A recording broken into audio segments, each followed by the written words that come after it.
அது திமுகவுக்கு தான் இன்ப அதிர்ச்சி, மக்களுக்கு இன்ப அதிர்ச்சியே இல்லை.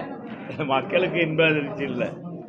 மக்கள் நான் ஏற்கனவே அதான் முதல்ல சொல்லி கொடுத்துக்கிறேன். இந்த ரேஷன் கடை திறக்கிறார், அது நம்ம வந்து திறக்க போகிறோம். இருங்க, நான் ஒரு கடை கட்டி கொடுக்க இதை முடிச்சுக்கிறேன். அந்த ரேஷன் கடையை திறந்துருவோம், நம்ம வந்து திறந்துருவோம், ஒன்றும் கவலைப்படாது. சரி சொல்லட்டா? நீங்க என்ன கேட்டீங்க? இன்ப அதிர்ச்சி. தமிழக மக்களுக்கு இன்ப அதிர்ச்சி இல்ல, தன்மூல மக்களுக்கு இது வழக்கமான. இது என்னன்னா பொதுவாக நிறைய பேர் அரசு பணியாளர்கள்,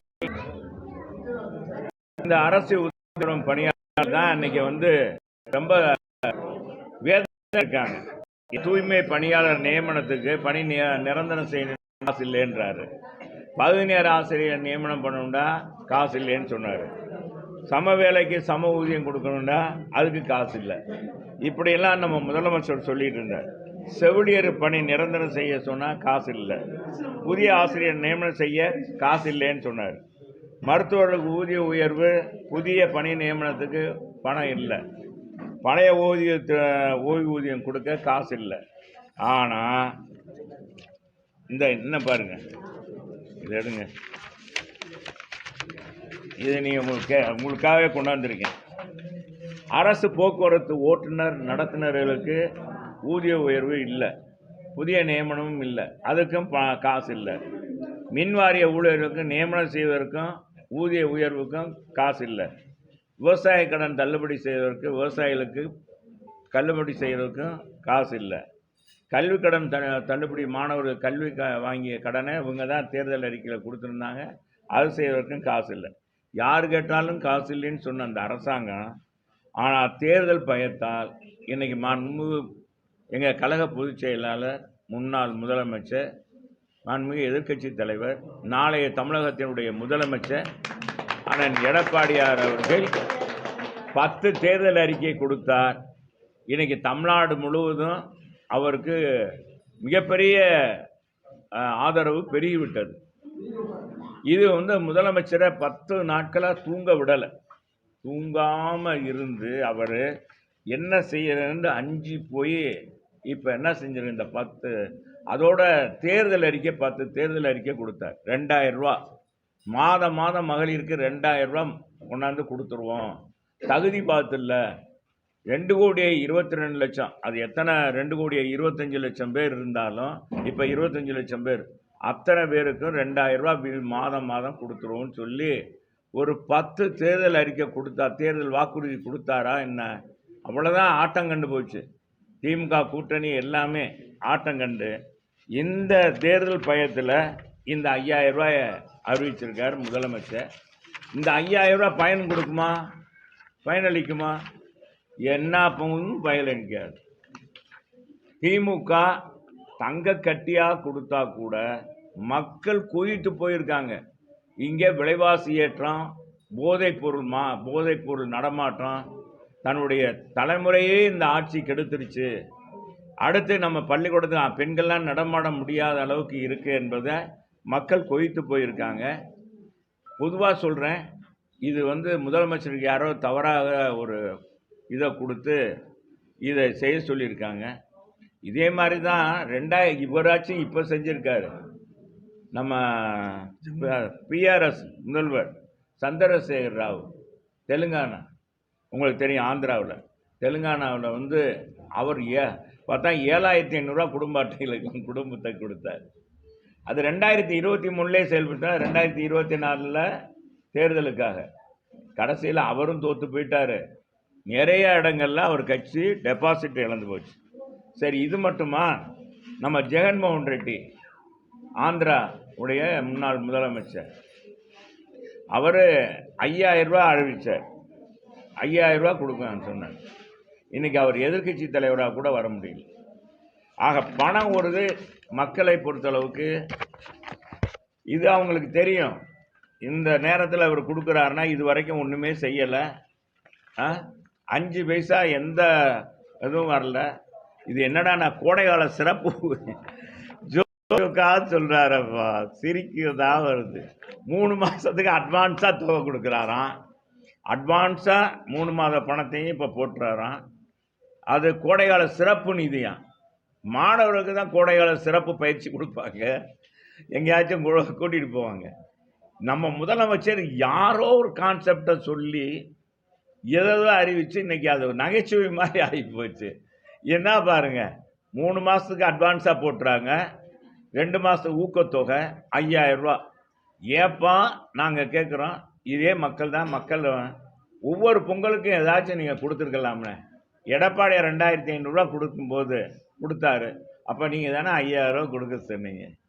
நீங்க வந்த உடனே ஒரு 1000 ரூபா, ஏன் ஒரு 500 ரூபா, வரும் 100 ரூபா கொடுத்துருக்கலாம்.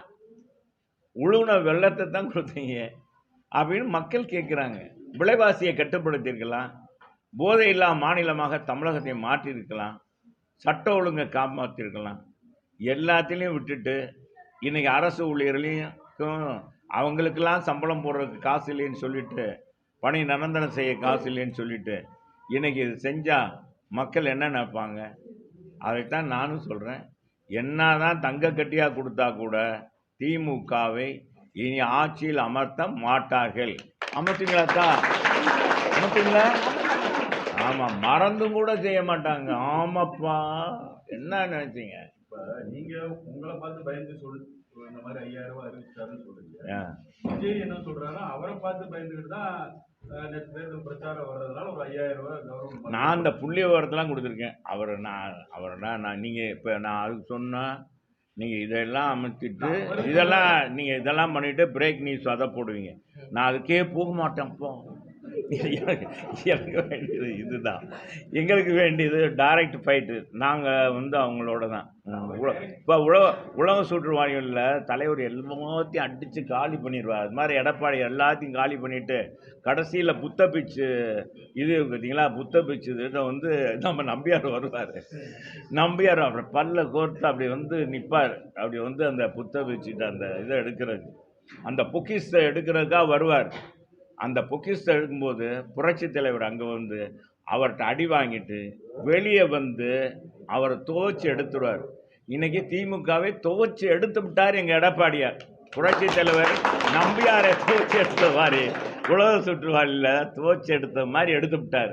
அதனால திமுக அரண்டு போய் இந்த 5000 ரூபாய என்னங்க வரலாம், என்னங்க ஒரு புதுசாக இருக்கு. இப்போ எதுவும் மாதிரி இல்லாமல் இது புது மாதிரியா இருக்கு. என்ன ராஜா, என்னங்க புதுசா இருக்கு? கோடை காலத்துக்கு சிறப்பு என்னங்க 22ல கோடை வரலையா, 23ல கோடை வரலையா, 24ல வரலையா, 25ல கோடை வெயில் வரலையா?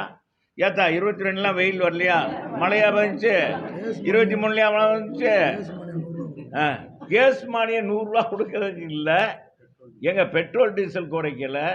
என்னங்க மாணவர் கல்வி கடன் ரத்து பண்ணல.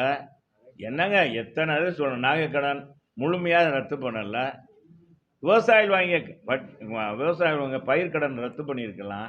அதுக்கெல்லாம் காசு இல்லைன்னு சொல்றாரு. சம்பள உயர்வு நான் முதல்ல அடிக்கிட்டு வந்த மாதிரி எத்தனை பேருக்கு அது இல்லைன்னு சொல்லிட்டு இன்னைக்கு இப்படி சொன்னா அறிவிச்சாருன்னா என்னங்க? மக்கள் என்ன காசுக்காக எதையும் செய்வாங்க?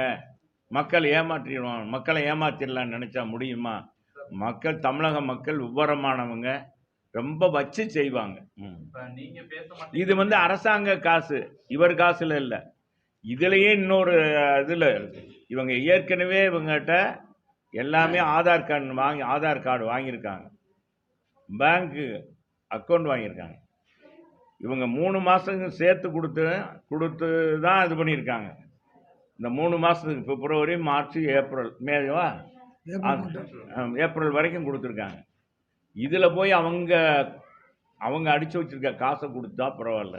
மக்களுடைய வரிப்பணத்தை கொண்டு போய் தூக்கி கொடுத்து ஊரா விட்டு பிள்ளையே என் மட்டும் நெய்யை என்ன சொல்லுவாங்கங்க, ஊரா விட்டு பிள்ளையே ஊரா விட்டு நெய்யே என் மட்டும் கையே.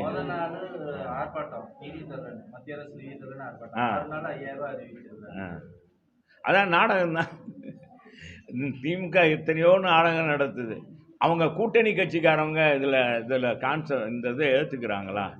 என்னப்பா முத நாள் தான்ப்பா நம்ம ஆர்ப்பாட்டம் பண்ணோம், 2ஆம் நாள் இப்படி நம்ம முதலமைச்சர் நம்மகிட்ட கூட சொல்லலை, இப்படி அறிவிச்சிருக்காரு அப்படின்ட்டு நினைப்பாங்களா நினைக்க மாட்டாங்களா?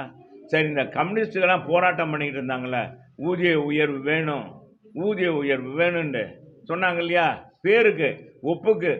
ஆனால் அவங்க இப்போ என்ன நினைப்பாங்க, இதுக்கு பணம் கொடுத்துருக்காரு, அதுக்கு ஏன் பணம் கொடுக்கலன்னு கேட்பாங்கல்ல. இப்போ அவங்களுக்கெல்லாம் சம்பளம் கொடுத்துருவார், உயர்வு கொடுத்துருவாரா என்னன்னு தெரியும்.